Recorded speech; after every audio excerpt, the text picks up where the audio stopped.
All right, good morning, everybody. This is our first test at talking to a completely empty room. So we're going to try it out. We don't have a microphone because we didn't want to pass it back and forth, but Hunter's over there, got our hand gel here, and using it frequently. But hopefully we'll have this meeting last about 30 minutes. We're going to go through a lot of market data with you, and I'm going to send these slides out afterwards as well. We've been updating them as we speak. And then one other thing I'm going to send out afterwards is a brand new, that literally just came out this morning, so I don't have it in the slides yet, but I'll send it out, a brand new TAR COVID-19 addendum that has some information that you'll want to look at as well for any closing delays, things like that.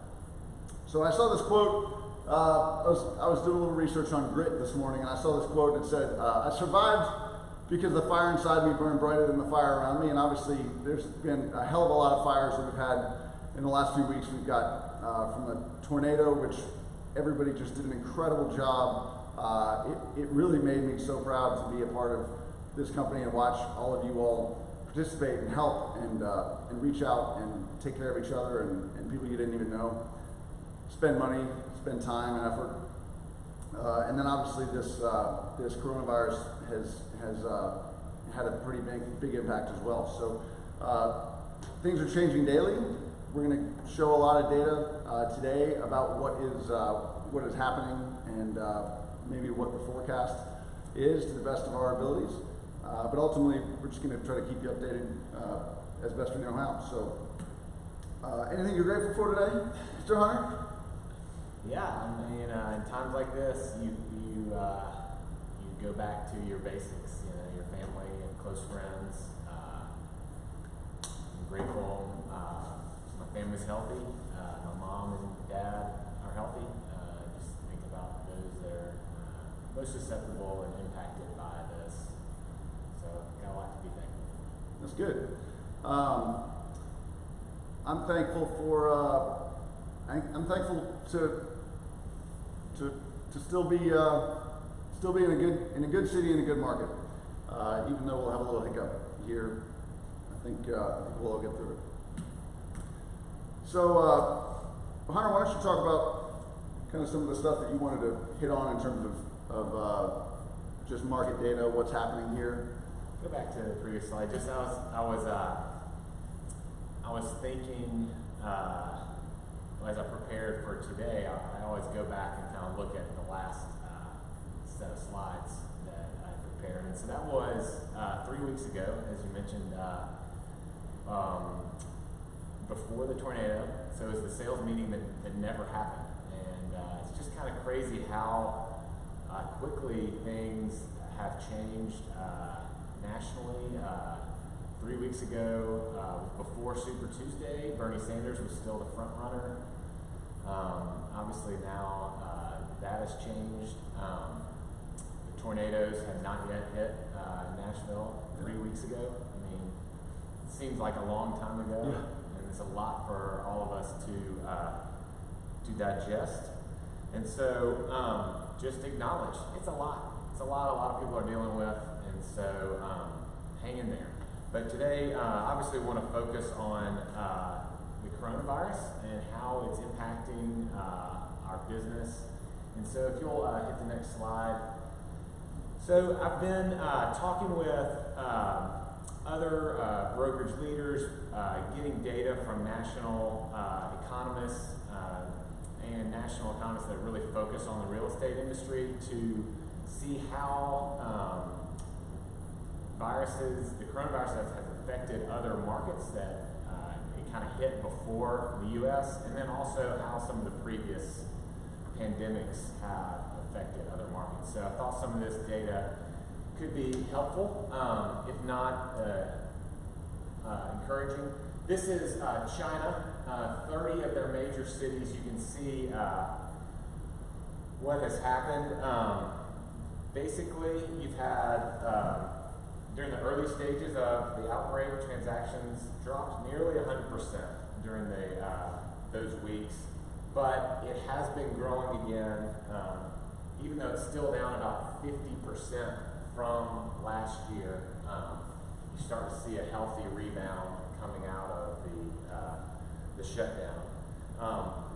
The next slide shows just transactions in Italy. That's Italy has been decimated by the coronavirus, and so you can see the effect of the number of transactions in January, February, and March of this year. The third slide, which I think is important, this is Zillow's recent research on pandemic and the SARS outbreak in 2002. And so you can see here that there's some similarities with today. It started in China. It moved to Hong Kong relatively quickly. As Hong Kong responded the way we are now with avoiding human contact, avoiding public things, restaurants, gatherings, travel. You can see their transaction drop was immediate, but it also appears to be temporary and could take about 6 months for transaction volume to get back to normal, this kind of zero part. So we're looking at this black line here. So that black line, just real quick, because I know the slides may not be totally clear, but this is a 3-year period. So starting December of 2001, that's April 2002, August 2002, December 2002. So this, where my shadows are, that's a 1-year period, another 1-year period. Shadows probably are blocking the camera.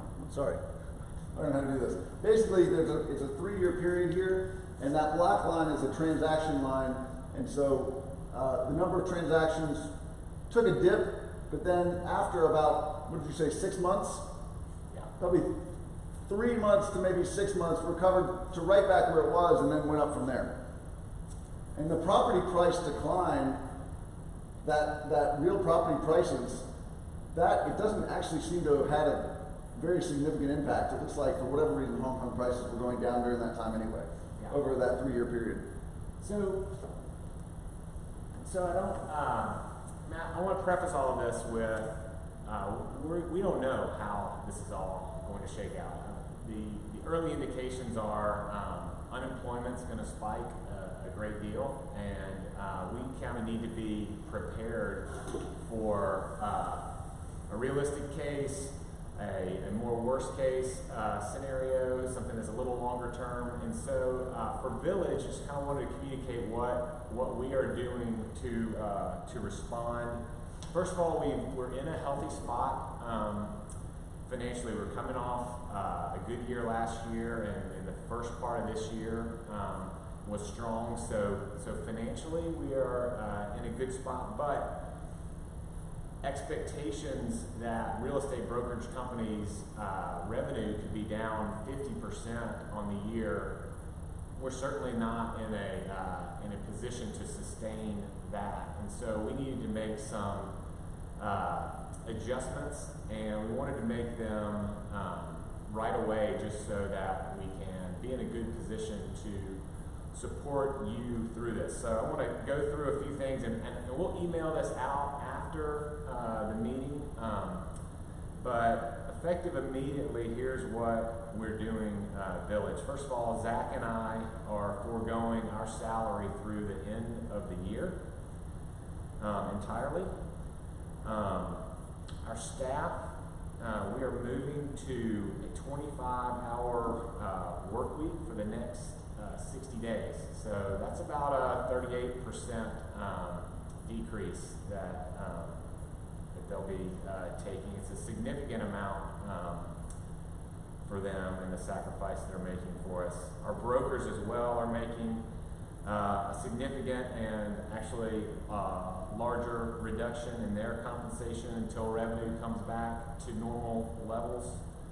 Our goal is that we can make it through this without anyone losing their job, and that these measures are only required for the short term.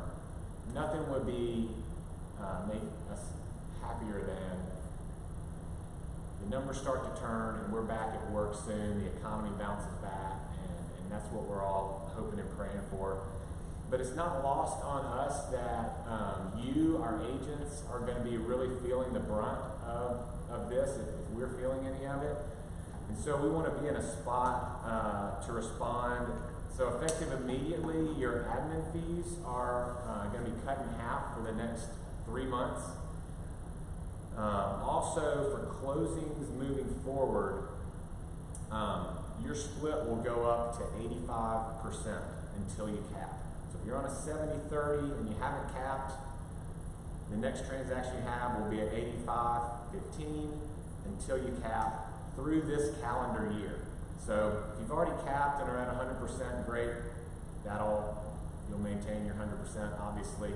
But if you're at that 70-30 or 80-20 with a cap you haven't met yet, then we will immediately put that at 85% through the end of this calendar year.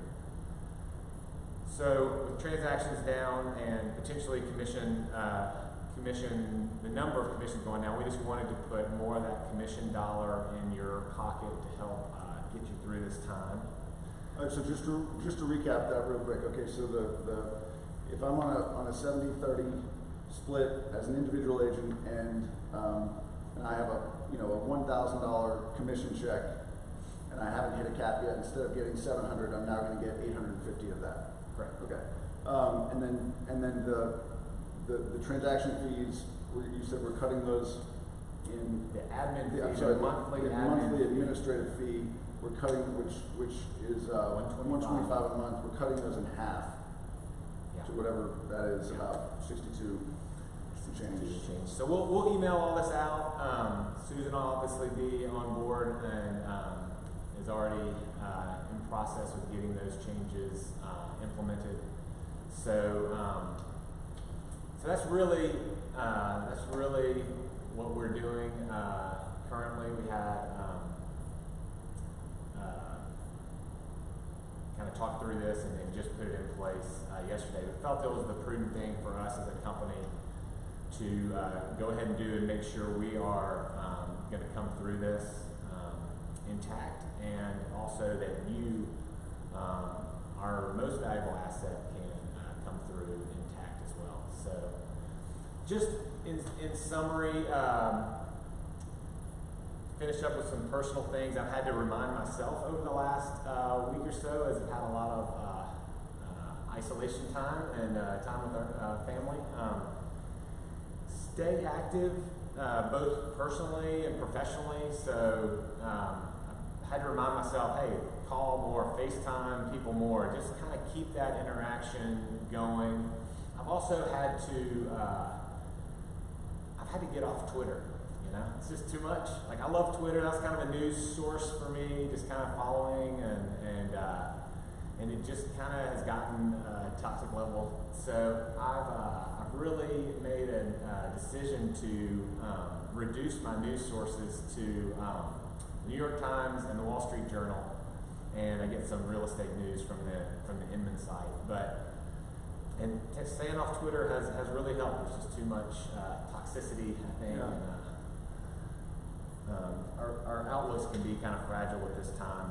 But most important, like I said, stay together through technology. Use FaceTime, use Zoom. Don't isolate yourself. There will be opportunities that emerge from this somehow. We don't know exactly where, but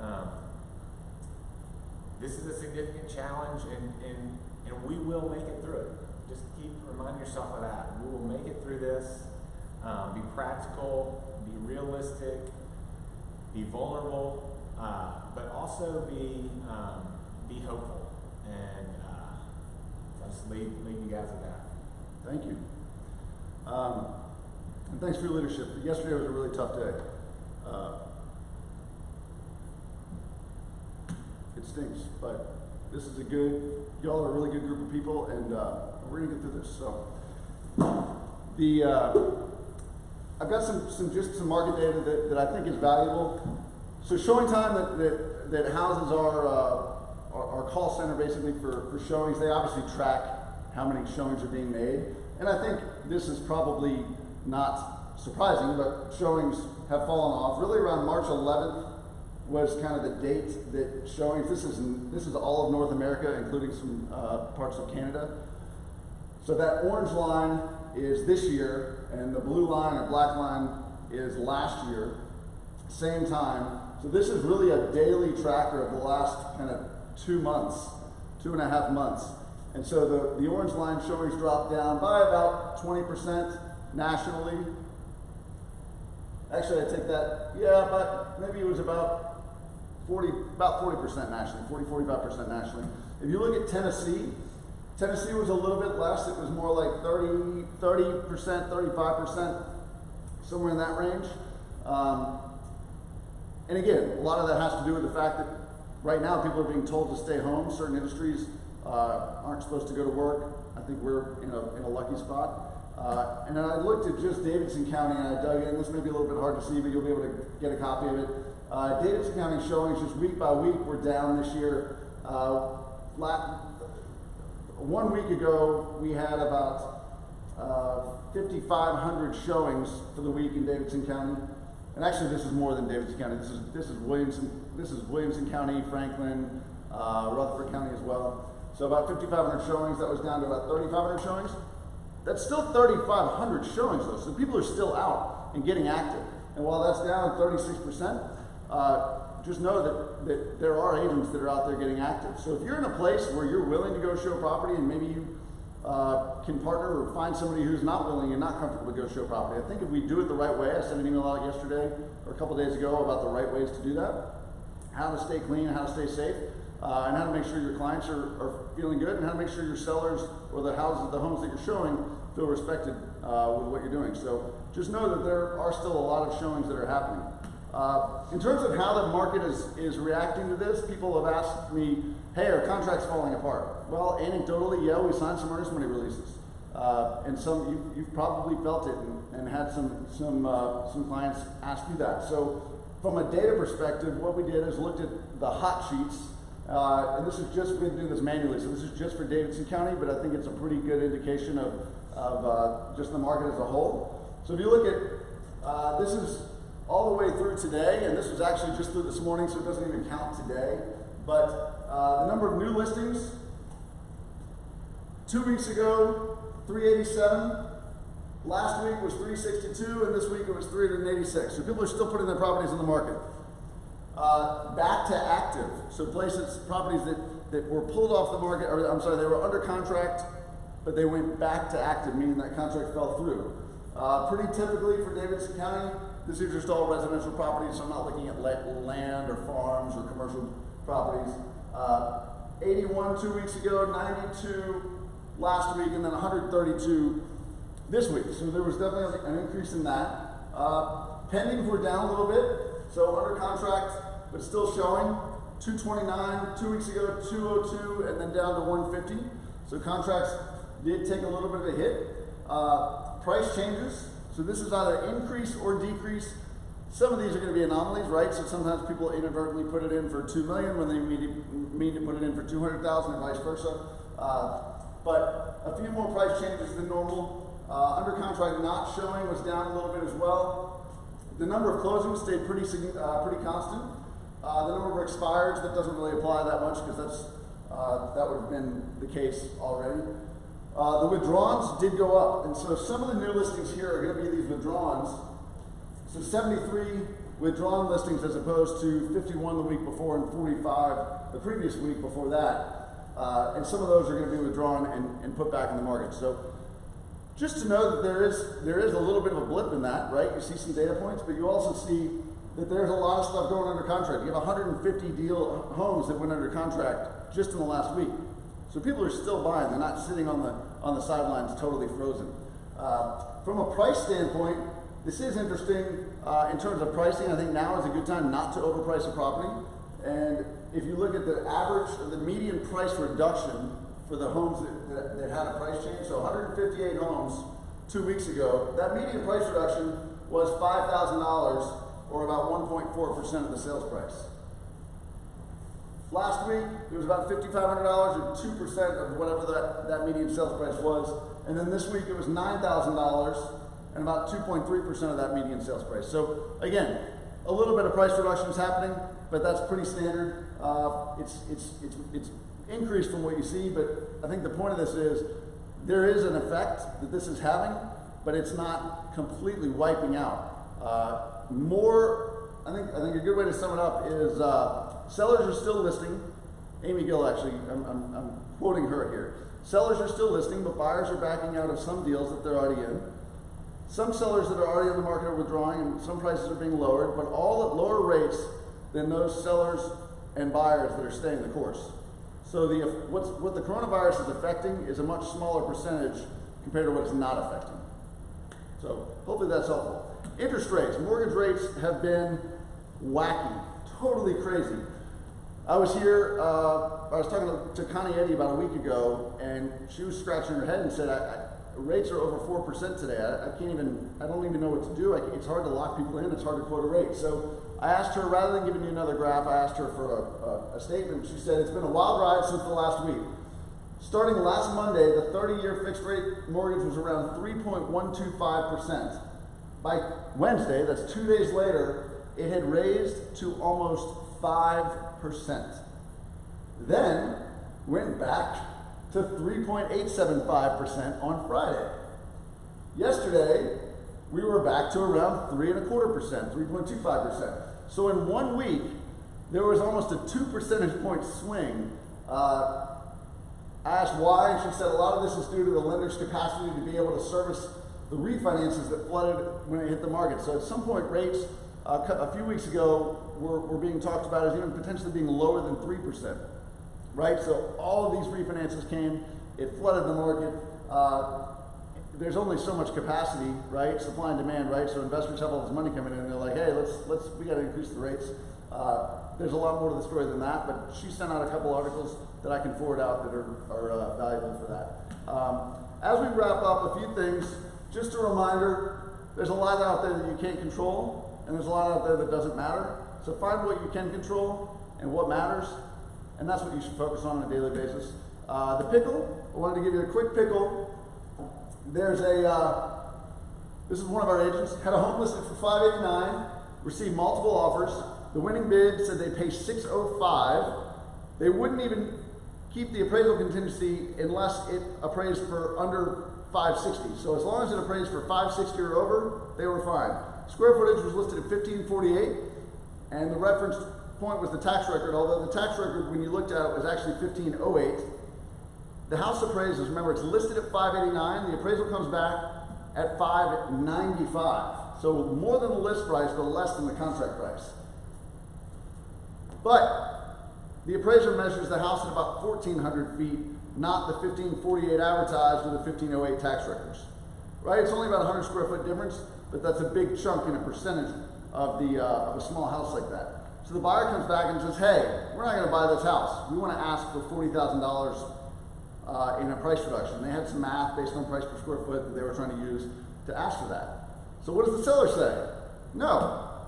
They actually said, hell no. We're not going to do that. There's no appraisal contingency in the contract. And I should have said, not an appraisal contingency, there's no square footage contingency, right? If the buyer wanted to do that, they could have used that RF 707 form, and there is a square footage contingency in section 5 of that.